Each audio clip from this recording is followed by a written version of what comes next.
کیونکہ اس وقت دھاندلی ہو ہی اسی لیے رہی ہے تاکہ پی ٹی آئی کا راستہ، عمران خان کا راستہ کسی طرح سے روکا جا سکے۔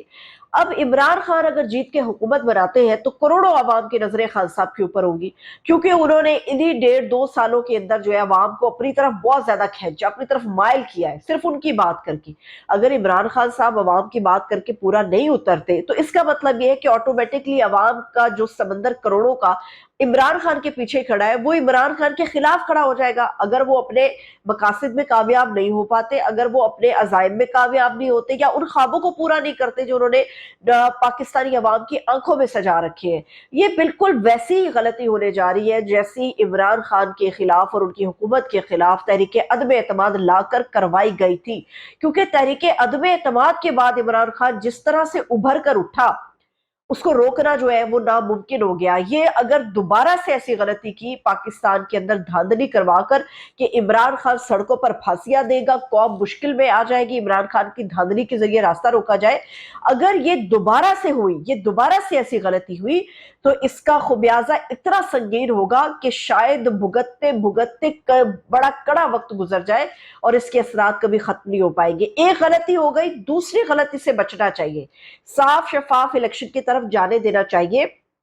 تاکہ اگر عمران خان جیت بھی جائے تو عوام کے جو آنکھوں میں انہوں نے خواب سجائے ہیں، جو ذمہ داری ہے، اگر وہ نہیں پوری ہوتی تو عوام آٹومیٹکلی عمران خان صاحب کے خلاف ہو جائے گی۔ تو غلطی پہ غلطی فطرت ہوتی ہے، یہ کوئی سمجھداری نہیں ہوتی، اور جو پاکستان اس وقت جن حالات کے اندر کھڑا ہے اس میں ہمیں فطرت کو کم چھوڑ کر سمجھداری کی طرف بڑھنا چاہیے۔ دوسری بات یہ ہے کہ اس وقت پاکستان تحریک انصاف اپنی اسٹریٹجی بھی بنا چکی تھی اور غالب امکان ہے کہ کچھ اس قسم کی چیزیں سامنے آئے۔ اب بلہ تو عمران خان صاحب اور ان کی پارٹی کو واپس مل گیا، پشاور ہائی کورٹ نے الیکشن کمیشن کے فیصلے کو معطل کر دیا ہے، اور لیکن اس کے بعد اب یہ دیکھنا ہے کہ عمران خان صاحب کی پارٹی کے اوپر جو خطرات منڈلا رہے ہیں کہ کیا ان کی پارٹی کو ختم کر دیا جائے گا یا کیا اس کے کانسیکوینسز ہوگے۔ جو گزشتہ رات شیر افضل خان مروت صاحب سے بات ہوئی ہے تو وہ ہمارے پاس انہوں نے سب سے پہلے اس چیز کو ڈسکلوز کیا ہے کہ جو ان کا بی پارٹی کا پلان تھا، یعنی کہ اگر پی ٹی آئی ختم ہو جاتی ہے تو وٹ از دا نیکسٹ، تو بی پارٹی جو ان کی ہوگی وہ JUIS ہوگی، وہ جمعیت علماء اسلام شیرانی گروپ ہوگا جن کے ساتھ وہ آگے بڑھیں گے۔ یہ ابھی تک کی ان کی اسٹریٹجی ہے، کیونکہ شیرانی گروپ کے ساتھ عمران خان صاحب کی بہت قربت رہی ہے اور شیرانی صاحب جو ہے وہ خود عمران خان کو والہانہ چاہتے بھی ہیں، ان کے لیے دعا بھی کرتے رہے ہیں اور ان کے ساتھ سیاسی معاملات کو آگے بڑھانے کی بات بھی کرتے رہیں گے۔ تو یہ سیکنڈ ان کا پلان تھا اور امید کرتے ہیں کہ نوبت یہاں تک نہیں آئے گی، پی ٹی آئی اپنے ٹیگ کے ساتھ آگے بڑھے گی، اور اگر دھاندلی نہ ہونے دے گی، شفاف الیکشن ہوئے تو نوشتہ دیوار ہے، یہ تو لکھا گیا ہے کہ عمران خان صاحب جو ہے ان کا مقابلہ جو ہے وہ ناممکن ہو جائے گا۔ اب آ جاتے ہیں گھر کی باجیوں کے اوپر کہ پاکستان کے اندر سسٹم کیسے چلتا ہے۔ جب آپ ذرا ایلیٹ کے یا جو رولنگ ایلیٹ ہے ان کے فارمولاز کو سنیں گے تو آپ شرمسار ہوں گے کہ ہمارے پر رول کرنے والے لوگ کس طرح سے بندر بانٹ کرتے ہیں۔ خواتین کی جو مخصوص نشستیں ہوتی ہیں، پہلے تو جو ناظرین مجھے دیکھ رہے ہیں وہ اس بات کو سمجھ لیں کہ جو بھی پارٹی حکومت بناتی ہے اس میں جو مخصوص نشستیں ہوتی ہیں، کوٹے کی جو نشستیں ہوتی ہیں، ان کا بڑا عمل دخل ہوتا ہے، انہی کی وجہ سے انہی کو جوڑ کے آپ کوئی بھی جماعت جو ہے وہ حکومت بناتی ہے۔ اب مسلم لیگ نون جو حکومت بنانے کا خواب دیکھ رہی ہے، ان کا پلان کیا ہے؟ جو انہوں نے مخصوص نشستوں کے لیے جن خواتین کو چنا ہے، عمومی طور پہ مخصوص نشستیں ان لوگوں کے لیے ہوتے ہیں جو پسماندہ علاقوں سے جو خواتین آتی ہیں، جو سیاسی ورکر ہوتی ہے، پارٹی کی ڈائی ہارٹ ورکرز ہوتی ہیں جنہوں نے پارٹی کے لیے بڑا کام کیا ہوتا ہے۔ تو یہ ڈرائنگ روم کی یا گھر کے کچن چلانے والی یا کافی بنانے والی باجیاں اس میں شامل نہیں ہوتی، مگر مسلم لیگ نون بڑا رuthless طریقے سے اس معاملے کو لے کر آگے بڑھ رہی ہے۔ حالانکہ حمزہ شہباز نے بھی آج بڑا اختلاف کیا کہ وفاداروں کے بجائے ہمیں ان لوگوں کو بھی دیکھنا چاہیے جنہوں نے پارٹی کے لیے کام کیا تھا۔ جو خواتین ہیں مخصوص نشستوں کے لیے جن کا اصل